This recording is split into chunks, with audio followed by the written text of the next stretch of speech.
Well, in the early 60s, when I started down there, nobody knew how to spell environment, let alone do anything about it.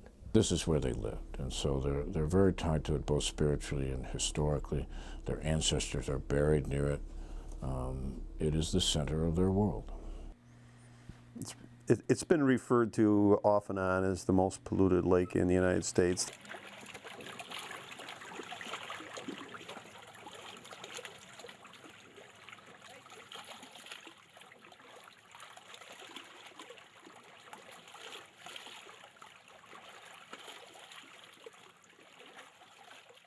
This is the story of two lakes. One high in the hills formed by glaciers, narrow, deep and pure. The other lake was wider and shallower, but it was a jewel, and it was a holy lake to the Iroquois Indians. One of the lakes is still as pure as the day it was created. The other lake is now one of the most polluted in the world. The lakes are connected in ways most of us wouldn't understand. This is a tale of those two lakes, Skaneateles and Onondaga, the beauty and the beast, and how they became like that.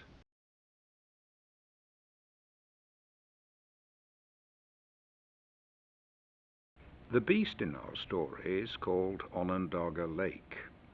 Onondaga Lake was central to the Six Nations of the Iroquois, the Native Americans who populated upstate New York.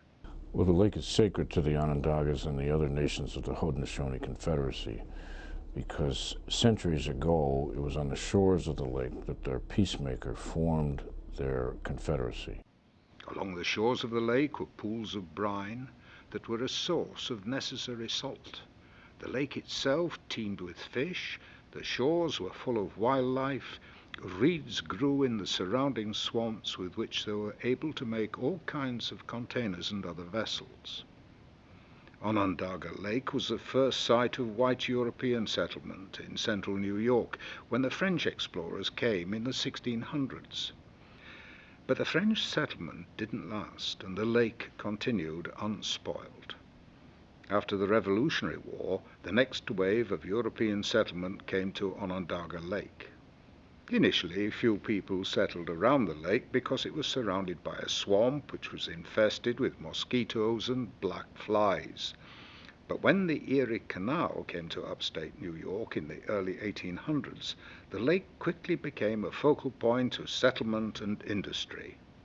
The swamps were drained and a salt industry grew up around the lake, taking advantage of the brine pools. There were then so many fish in the lake that it supported a vibrant fishing industry. By 1880, the lake was ringed with amusement parks, hotels, resorts, and bathing beaches. And it was until the 1880s that Onondaga Lake had resort hotels around the same side of the lake that we now have an industrial wasteland. The whitefish from Onondaga Lake were a delicacy in New York City restaurants before Solvay Process and the other industrial mess moved in there. But later, in the 1880s, two things happened which would change the lake forever. In 1884, the Solvay Process Company, later to become Allied Signal Corporation, began industrial production of soda ash along the shores of the lake. In 1888, an event known as the Great Water Steal occurred, and a decision was made to stop drawing fresh water from Onondaga Lake and get it from another source. That source was Skaneateles Lake.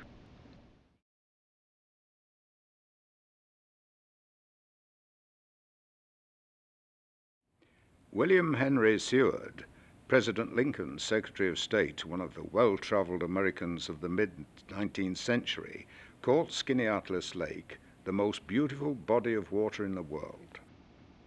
It's a narrow, long and deep glacial lake, one of New York's famous Finger Lakes.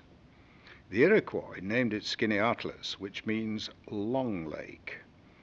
Sitting 867 feet above sea level, Skaneateles Lake is the highest of the Finger Lakes and is called the roof garden of the Finger Lakes. It's almost 14 miles long, with gorge-like sides that drop off quickly. Its width ranges from 1 mile to a quarter-mile wide, with a maximum depth of 300 feet. Due to its remote location and relative inaccessibility, Skaneateles Lake never saw the kind of early settlement that Syracuse did after the building of the Erie Canal. In the Skaneateles Lake watershed, we have a shape created by the glaciers, as was the case in all the Finger Lakes, that caused development patterns along with its location that didn't stress it. And so we got lucky in that sense, that the major cities didn't get constructed in the watershed. Because of the stunning natural beauty of the lake, it became a popular resort area, and many wealthy people were attracted to the physical beauty of the lake and its surroundings.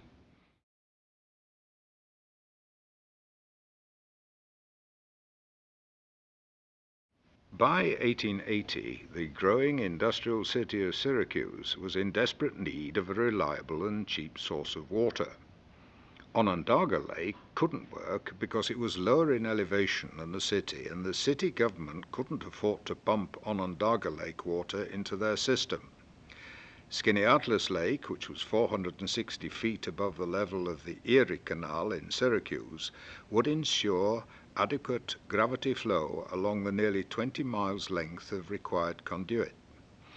This eliminated the need for costly mechanical pumping.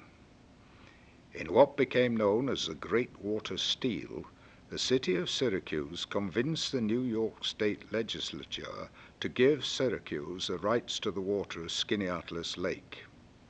By 1894, a 30-inch cast iron conduit that stretched 19 miles from Skaneateles to Syracuse was completed, and the city of Syracuse started drawing all of its water from Skaneateles Lake. Once Onondaga Lake was no longer needed for drinking water, a profound psychological shift began in the public perception of what Onondaga Lake could be used for.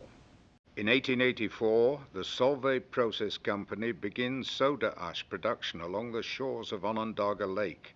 Eventually, they will dump up to 6 million pounds per day of salty waste into the lake, and this continues until the company closes in 1986 as Allied Chemical, later to become the Honeywell Corporation. In 1901, as a condition of the lake deteriorates, ice harvesting is prohibited.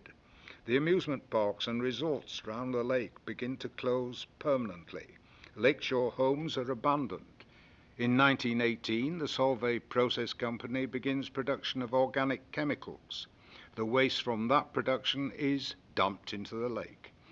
In 1940, swimming is banned, and the last public beach is closed because of sewage contamination. Raw sewage from Syracuse's sanitary sewage system is discharged into the lake during periods of heavy rain, a practice that continues to this day. In 1946, Solvay Process, now Allied Chemical, begins chlorine production on the shores of Onondaga Lake. Mercury waste from the process are discharged directly into the lake. In 1970, all fishing is banned. It is discovered the fish are heavily contaminated with mercury.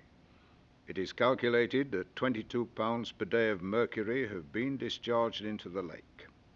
The United States Attorney General finally sues Allied Chemical to stop the mercury dumping.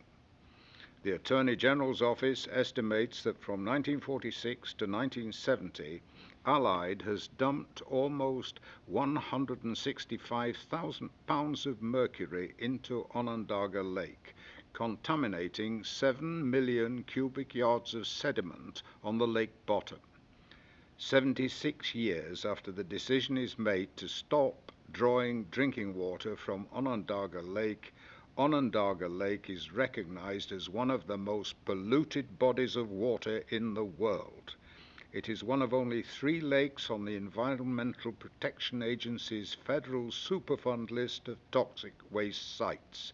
It had literally become a massive toilet bowl for the city of Syracuse.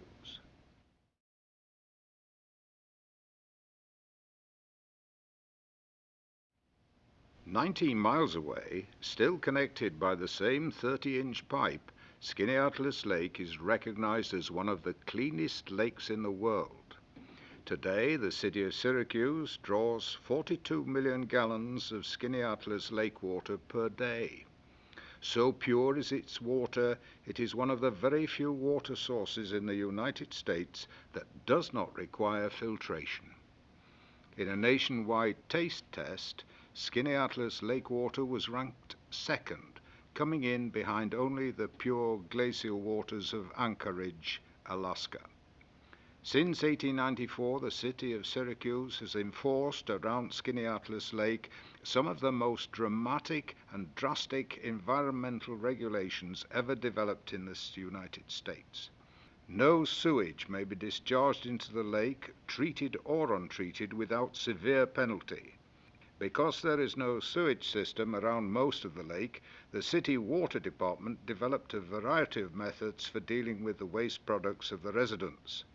For many years, the city water department's honey wagon was a familiar sight to the summer residents of the lake. The water department's outhouses were placed behind summer homes around the lake, and city workers spent their days emptying the outhouse buckets by hand. The city also supported the development of sewage treatment facilities in the village of Skaneateles and regularly patrolled homes and farms around the lake to ensure the water's purity. Skaneateles Lake has been immune from the development pressure other lakes have seen in recent years because of those strict rules. As a result, Skaneateles is almost locked in time. It remains the same jewel in 2004 that it was in 1884 when the city of Syracuse first looked upon it as a source of water. A visit to Skaneateles today reveals a quaint village that is a major upstate New York tourist destination. The village sits on the lake on its northern end. It has quaint shops and expensive restaurants. The village sees visitors from around the world and has been the summer home of the rich and famous, including President Franklin Delano Roosevelt, Senator Robert Kennedy, and Bill and Hillary Clinton. Visitors to the village can swim on a village beach or enjoy a stroll along the village pier, which extends hundreds of feet into the lake. A drive around the lake reveals multi-million-dollar lakefront homes interspersed with farms. The views from the hills surrounding the lake reveal some of the most beautiful scenery in the eastern United States. The lake is noted for its fishery, which includes rainbow trout and landlocked salmon. Village homes are the most expensive in central New York.